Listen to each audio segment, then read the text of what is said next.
Hello and welcome to our podcast. Today we have a very special guest, Mr. Quinn Currie. Welcome, Quinn. And we're going to talk about a couple of things, but first, let's just get to know you. So Quinn, can you tell us just a little bit about what kind of brought you onto this type of platform, why you're interested in showing up today? Yeah, absolutely. Okay, cool. Well, first, brief introductions. My name is Quinn. Right. I'm 24. And Miss Virginia contacted me and said that she was looking for someone of my age group to share my, part of my life story, something that someone could connect with. Yeah. To different challenges that I have endured throughout my life, regarding pressure and achieving, or doing well in school. Right. Yeah. Achievement pressure is a big topic. And with me as a school counselor, I see that a lot. Working in an upper school. Mm-hmm. Yeah. So that's part of what we had discussed prior to this. Right. Absolutely. So I feel that eventually I can make connections with someone either directly or over the internet in this format. Yeah. And one way I knew about Quinn is he's actually an Eagle Scout, and myself and my family is really big into Boy Scouts of America. And so Quinn, that's such a huge achievement. Can you share with us a little bit of your experience in getting to Eagle or making Eagle? Yes, actually. Okay. Recently you had another Eagle on. I did. Yes. I did. And her story. A female Eagle. The first in Alabama. The first Black female Eagle Scout. Absolutely. That is a cool story. It is really, really cool. But I guess my story is similar to hers in the sense that the same requirements needed to be met. Right. Right. But Eagle Scout is a very long process to achieve. And depending on where you get started in scouting, you could start all the way as early as Cub Scouts. Which is from the ages of 5 or 6 to about 12. And then Boy Scouts is 11 or 12 or so to the day before you turn 18, which is specific. Oh. So the reason why that's specific is all of your paperwork for your Eagle needs to be submitted and completed, signed off. A day before you turn 18? Yes, because the day that you turn I 18... didn't get that before. Wow. Yeah. You're no longer Boy Scout. So what if you don't make Eagle? That's You're it. just nothing? You can't. Oh, well, no. You're just a former Boy Scout. No. What Never is it? former. Because there are some famous people, which we'll talk about later, who have some regrets in life because they never made Eagle. Yeah. But specifically, Right. things that need to be completed is you need to go through all of the other ranks in scouting, which vary from the most basic, no rank, to second class, first class, tenderfoot, second class, first class, Star, Life, Eagle. Gotcha. And then there's things after that if you're young enough and have the time to complete. But fast forward some, the last rank, Life, there is a certain service requirement in time, 6 months to a year, depending on what leadership roles you hold within the troop. And then Eagle specifically requires a service project, which is the biggest and most noteworthy. Absolutely. It kind of reminds me of like a dissertation in a PhD program. It's not. It's not that big. Well, I mean, it's not that big. Well, Eagles are glorified, I think, but so be it. I mean, it gives more opportunity for young people to thrive, Jakayla and I were talking about how it opens up opportunity, with resumes and getting the job you want or in the college you want and things like that. So, so be it, right? So I think Eagle serves as a framework for young people, and scouting specifically, but not limited to scouting. Excuse me. As a framework for setting achievable goals. So at the beginning of your service project, well, you have to select one, and the project has to be of benefit to someone that isn't the troop. Okay. So it could be a member of the community. It could be the church that your troop is chartered. It could be your school, or a selected individual. You know, as long as whatever benefit is a net positive. And I can imagine, you know, that person has to take ownership over it and probably care to a degree to be able to be the leader of it and launch it. Yeah. So your project, my project. Yeah, what was your project? My project was titled in grandiose format, The Eagle Oaks of Saraland. Oh. Right? So it was a benefit project, a beautification for Saraland High School. Cool. So the main drive from Highway 43, Highway 158, excuse me, to the school itself actually goes behind Walmart in Saraland, and it's just a cut road. So what I did was, with the help of 19 other peers, which included my troop, some of my classmates, and then some of my friends that weren't involved with either group. Yeah. We planted 7 live oak trees along the road, so that over the course of time they would grow up and, you know, arch or branches over the road and eventually be pretty. Right now they've almost doubled in size since I put in my project. That's a real legacy you're leaving, you know? Absolutely. Wow, that's so neat. And I totally agree. I know Spring Hill Avenue in Mobile that I go down a lot has the most beautiful oak trees. And that was part of the inspiration for the project. Is like government and sections of Spring Hill, where the branches go over the road and the moss hangs, and it looks nice. It looks really nice. Yeah. So there's more to just 7. There's symbolism associated with the trees, the number of trees, and then also the distance between the first and the last tree is exactly a 1/4 mile. Oh. So that I laid the groundwork for any other scouts that wanted to add on to my project later. Wow. So the purpose of making a walking trail, for example. Yeah. And then the symbolism of the 7 is there's 7 ranks in scouting. 7 ranks, okay. Including Eagle. Wow.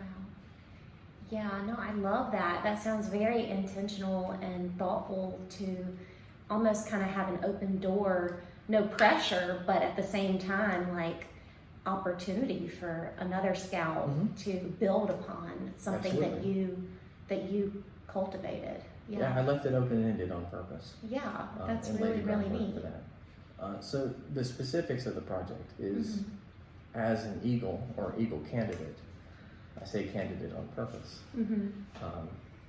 You have to take full ownership of the project from start to finish. You have to do all of the documentation, so laying out your project proposal, which needs to be approved. So similar to a job, you would assume the role of a project manager. Yeah, totally.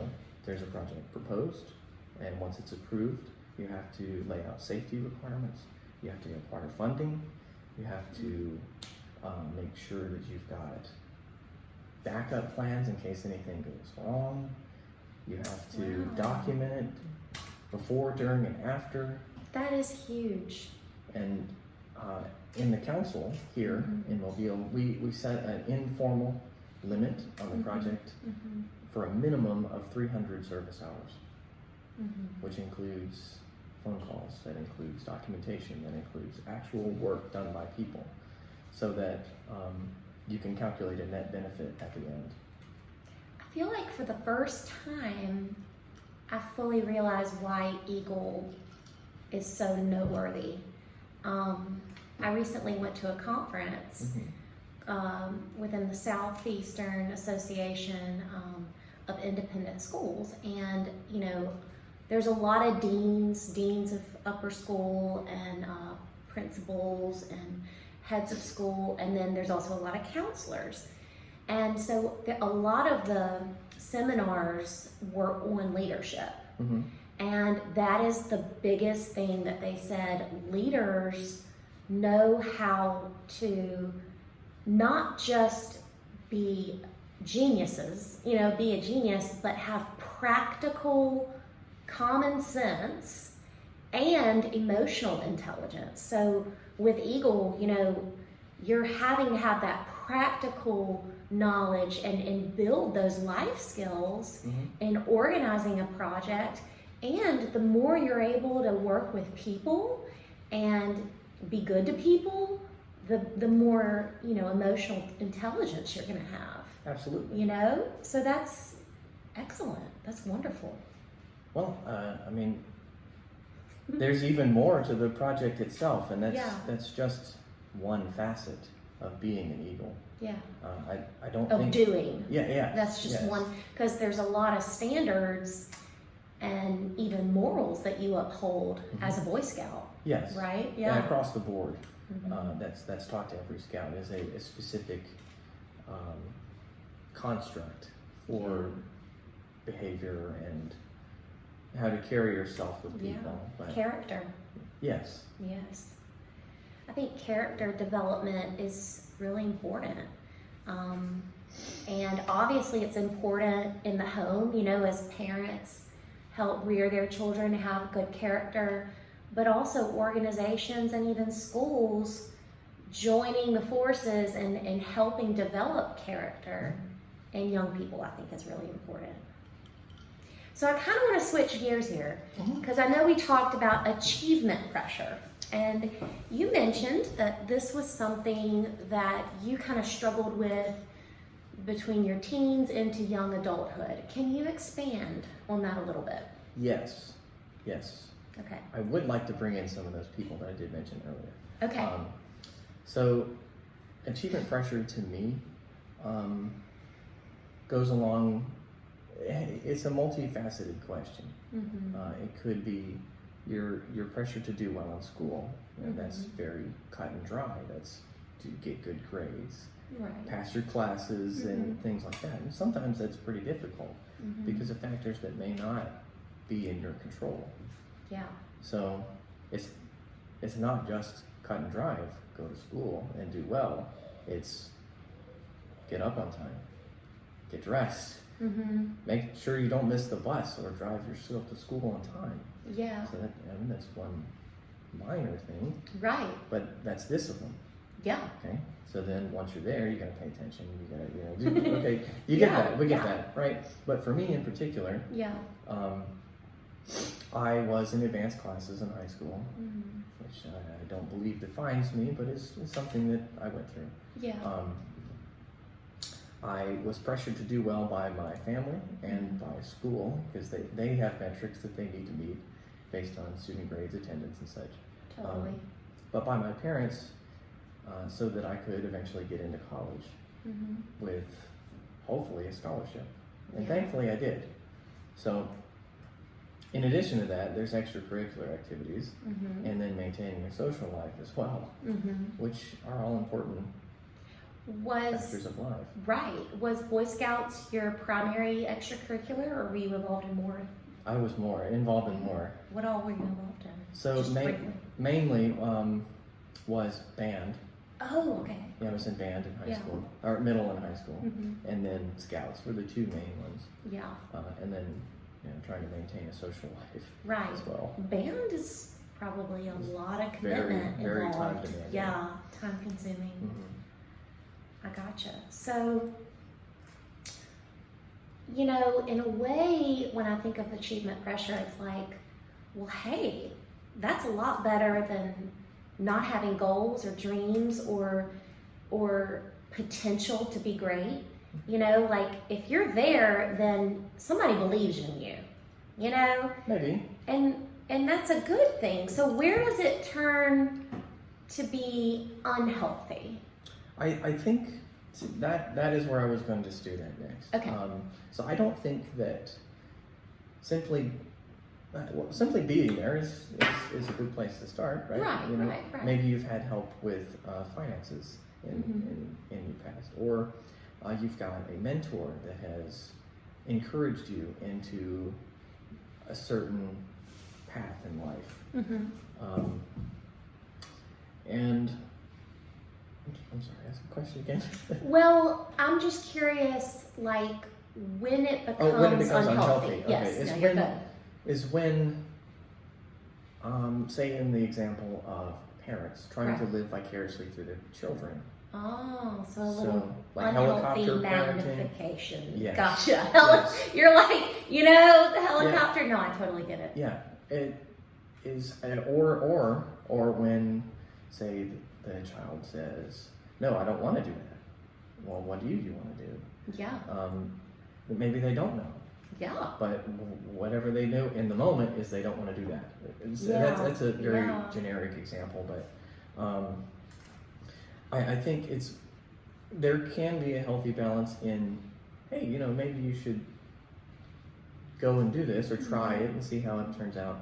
But saying you have to do this because I did it at a point from the perspective of the parent to the child would be unhealthy. Yeah, it sounds also ineffective. Like, it's not going to help the person be good at it. If they don't love it or they're not interested in it, they're probably not going to thrive. Exactly. In it. Yeah. Yeah. So one specific example, as far as mentors goes, tangentially related, is I don't believe that what you're pressured into defines you. Or like what you eventually do defines you. What you achieve defines you. Is who you are defines you. Yeah. Yeah. So one really specific example is astronaut Fred Hayes. Okay. So that is a very specific example, and I actually had the pleasure of meeting him.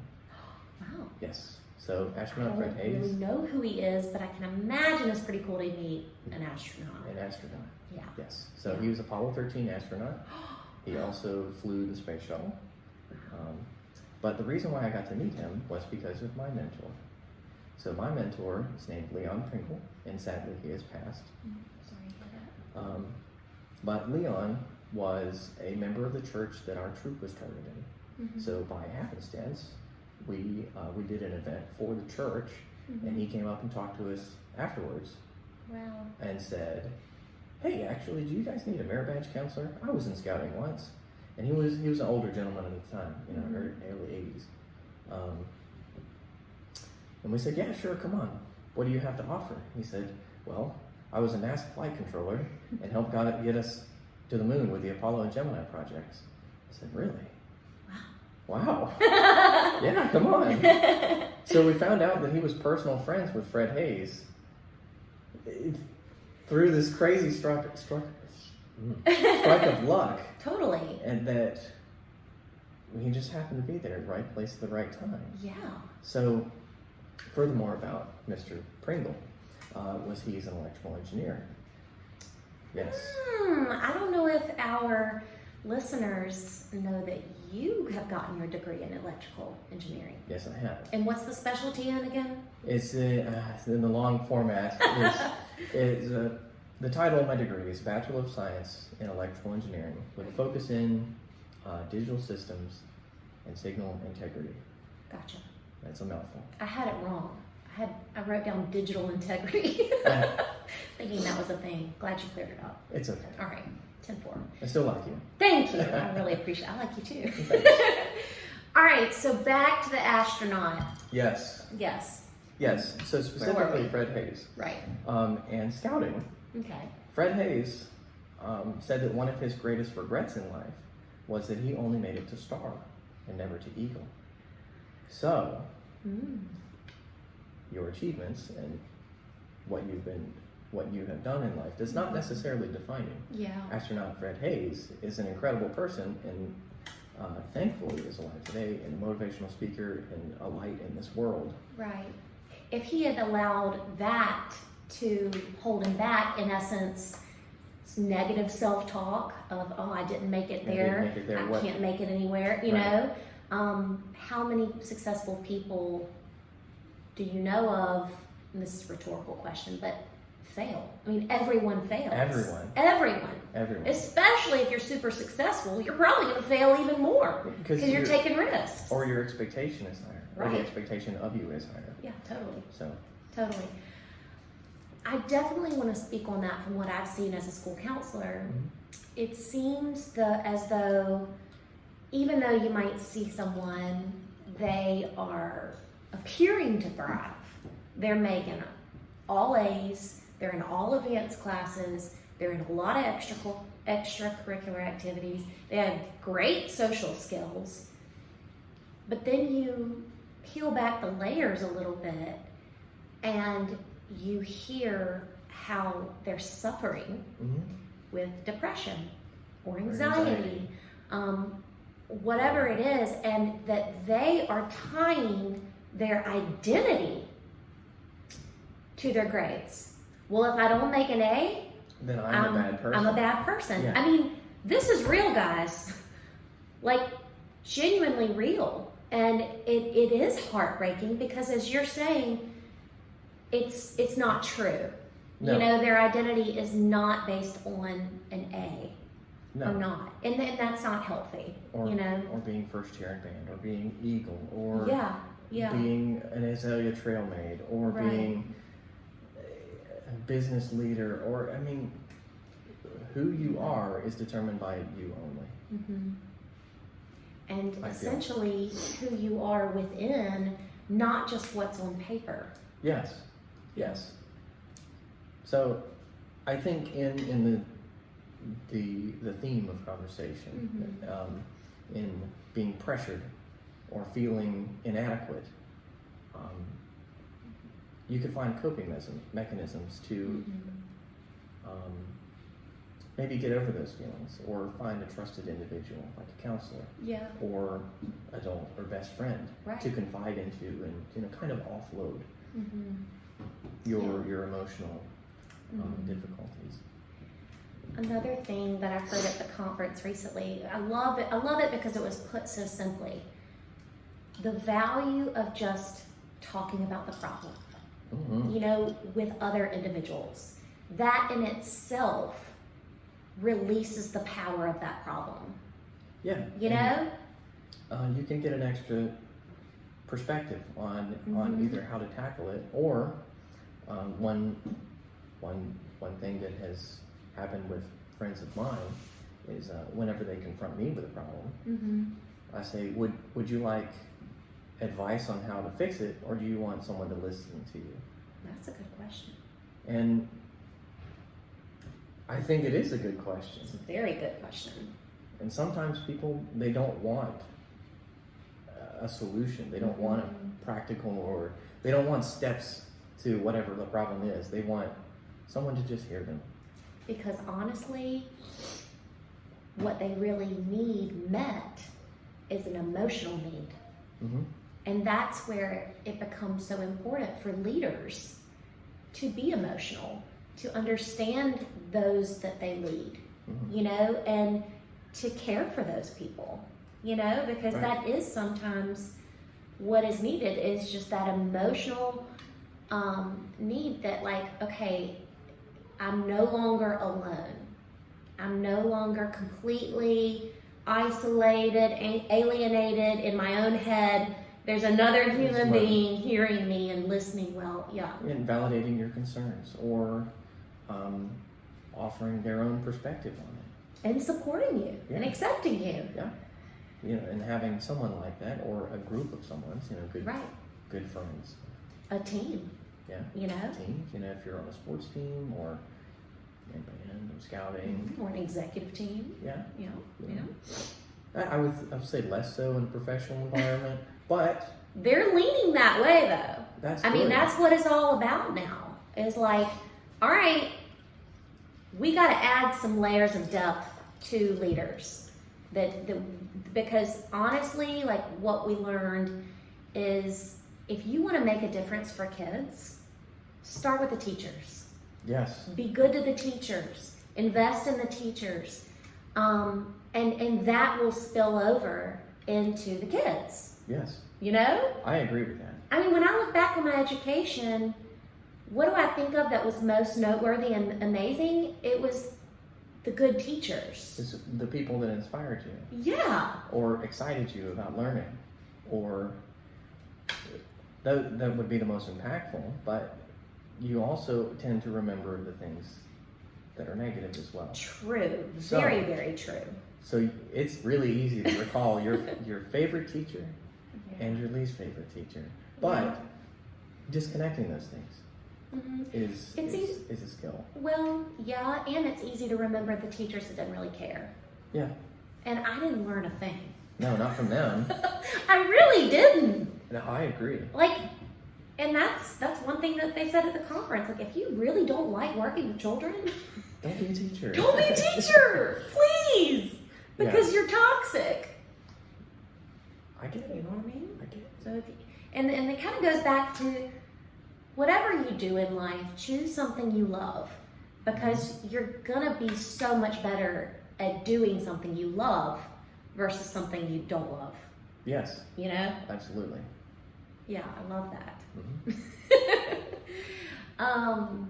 No, but teachers are really great to work with. That's one of the most positive things I love working at a school, is working with teachers. And part of that is because of their why.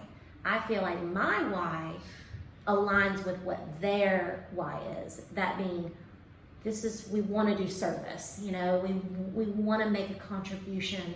It's heart-led, and a lot of the great teachers I'm in community with, that's their why, you know? So I'm like, we're almost doing the same thing, just in different ways, Yeah. you know? So Yeah. that is cool. So find people that inspire you, and Yeah. find people that lift you up. Be friends with people that you look up to. Be proactive in your own life. I mean, Yeah. You know what's a problem though, is jealousy. interesting. I think that's what holds some people back from being with people that inspire them. Is it You know, jealousy, and it's too bad. or is it envy? What's the difference? That's for you to find out. Or you to share. Well,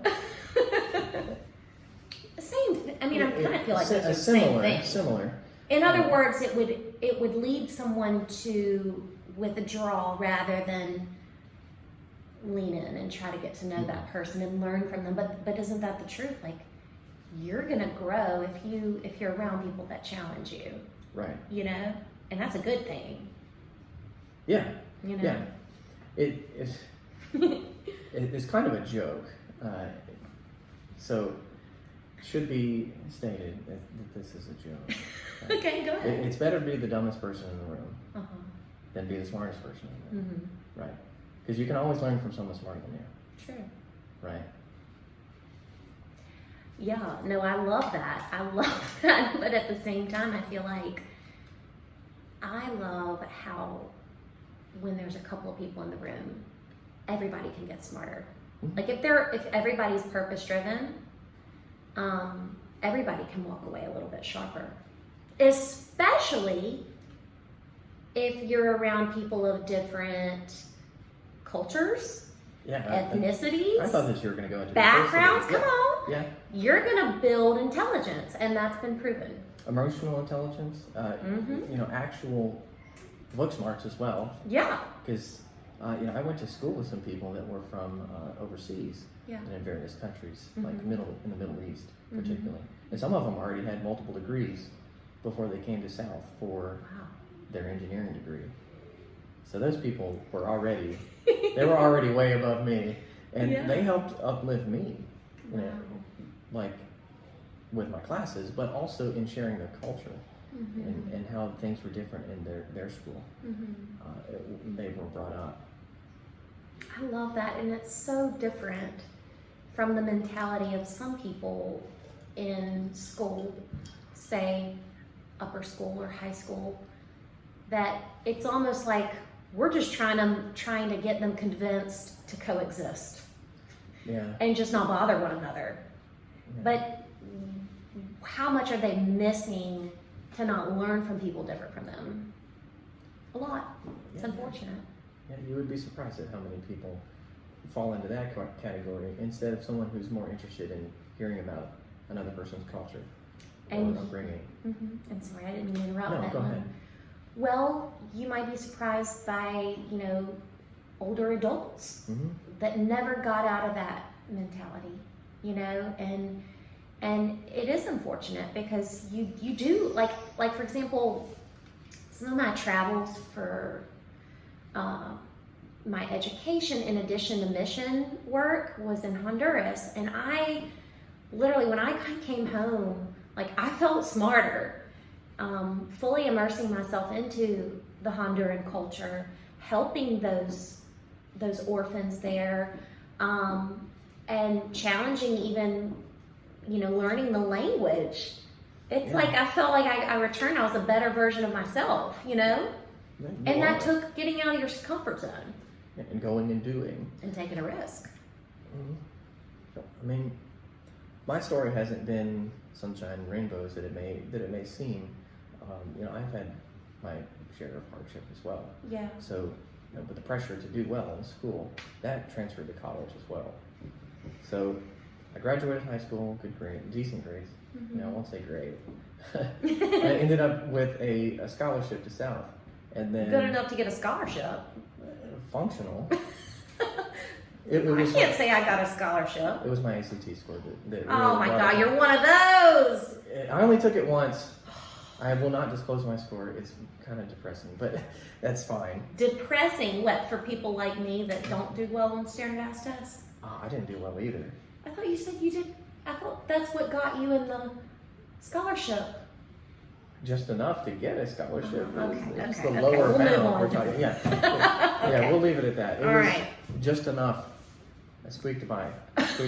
Right. So I had a scholarship, and thankfully my parents had set up a 529 fund, which is money that they pay into over the course of a child's life. Yeah, that's amazing. So whenever they go to college, they've got some money. There's a college fund, basically. Right. So I had a college fund, and then I had a scholarship. And I had a very rude awakening. Because college caught me sideways, as the term may go. Ooh, tell me more. Yes. So college is hard. College is really hard. In what ways? Well, you're pressured to do well because not only are in public school, for example, is you basically show up and do what I felt was the minimum. And you're fine, right? But in college, you're competing with your classmates and the people who are before you and the people who will come after you, right? So there's one class in particular. I think this is interesting, should be noted. Prior to college, I hated math. I was terrible at math, which is funny because I have a degree in engineering, right? So engineering math goes all the way up to calculus 3. Oh my God, calculus 3? 3, yes. I didn't even know that existed. And 2 physics classes.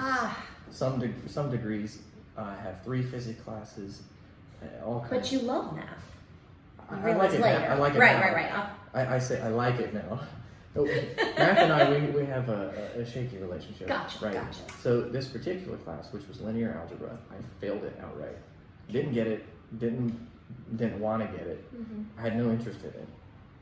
And that made me lose my scholarship. So that brought my GPA down enough to lose my scholarship. And then it really kicked in and said, oh crap. Freshman year? No. It was sophomore year. Okay. Oh no. I gotta pay for this now. Yeah. So I had to retake the class and came out with a B, thankfully. Yeah. So retook the class, still didn't get my scholarship back. But you had a backup plan. I had a backup plan. And that lowered, so I had, say, X amount of money for school through the college fund. But college cost X plus a little bit, right? So I didn't have enough money to complete school. I said, okay. What? Oh no. So I had to take summer classes to catch back up, right, from being behind. And there were some other reasons why getting into college. But I had to pick up a job over the summer, and I worked at a seafood market, which is very different from engineering. Yeah. Yes. Yeah. So I worked in the hot and heat over the summer. I'm imagining skinning fish, cleaning fish. Occasionally. And stuff. Yeah. There was oysters and shrimp. Loading. There was a lot of shoveling ice. Yeah. And very hot. Sounds like a very physical job. It was very physical. Yeah. But I met some of the most interesting people doing that. And I don't know if I would have changed my experience. Yeah. So I can think back to individual times in my life where I have failed, like in real countable ways. Right. You know, like an F on your report card. But yeah. that had a domino effect to show me life isn't actually like this. I could not agree more. I look back on my failures and see, wow, look how that helped me grow as a person. And not just that, but like real things in my story got better. I became more successful. Let me give you an example. Okay. All right, so who knows, maybe one day my professor will see this podcast. So I was given a big fat F. Nice. By my developmental psychology professor, sophomore year. And the main reason for that is because I didn't read the syllabus carefully, and I missed more than the allotted number of times you could miss. Mm-hmm. And so when I was actually sick, this is also like a 500-person class, which I did not do as well. Oh, no. I did much better in the smaller classes. Yeah. Okay. So when I was actually like legit, like really, really sick and could not take the test, he said, like, oh, well, sorry, I got a big fat 0. Yeah. Which led to, maybe it wasn't failing, it was a D though. And in some classes, that's not enough to move on. Well, I never got that off my college degree, and it brought down my overall GPA as well. Here's where the good part comes in. So for one, he really gave me kind of what's called like tough love. Like he was like, sorry. Yeah. Like he would not budge. Right. No tears, no puppy dog eyes, nothing worked. No, I will go above and beyond, do whatever extra credit you want. Nothing. Nothing. Despite my persistence. But he did give me this option. Okay. He said, enter in this class next semester. I think you'll like it. It ended up being a civic engagement class. Interesting. Where I worked in the Holt community in Tuscaloosa with at-risk youth, and basically partnered with them. So us as college kids partnered with these teenagers and helped them do projects that they cared about. Essentially it was all based in positive psychology of, you know, doing good to feel good. Right. You know, and like doing something that's a purpose beyond yourself, which has been shown to reduce depression and anxiety. Turns out I'm thriving. I love this stuff. It's field work. Like I'm in, and I love it so much. Well, I got an A+. Right. And built a relationship with my professor that I re-enrolled, and he elected me because he was impressed with like, for one, like it was just totally my jam. You know, I loved working with the teenagers. And so I became his assistant of Psychology 450, and I thrived. So, and it really gave me the foundation of my career. I mean, this is what I do. I work with teenagers, you know, and after college, I ended up working in biobattery, and with all the skills that I learned in his class, I implemented and started a youth program.